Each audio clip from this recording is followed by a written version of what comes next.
The actual practices of these orders varied enormously from region to region and from order to order.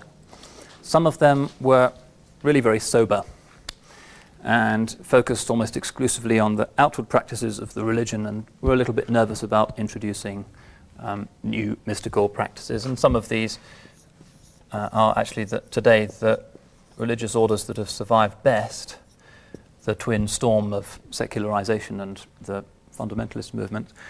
The Naqshbandis, today an enormously far-flung Sufi order. The Islamist president of Turkey, Najmuddin Erbakan, who was deposed by the army 4 years ago, was from the Naqshbandi tariqa. The former president of Chechnya, Johar Dudayev, was a Naqshbandi. And there are Naqshbandis virtually everywhere in the Muslim world except really for North Africa, where they have only a very shadowy presence. So they tend to be very Sharia-oriented, austere, and they're also quite political, as we saw in Turkey and Chechnya. This is a medieval pattern that continues to this day, although traditionally their activity would be confined not to staging revolutions, but to preaching before unjust sultans. So they're very widespread, and there's probably tens of millions of them in the world today, and they have their own lodges and saints' tombs, patterns of pilgrimage. Hardly less significant are the Qadiris.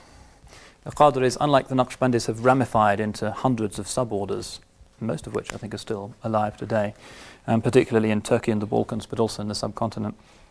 And some of these suborders, such as, for instance, well, I'll give you two examples.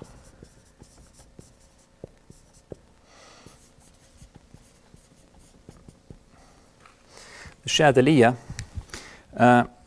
possibly the most widely followed religious order in North Africa, but they also have a very important following in Egypt and even in Turkey and a few other places in the Middle East.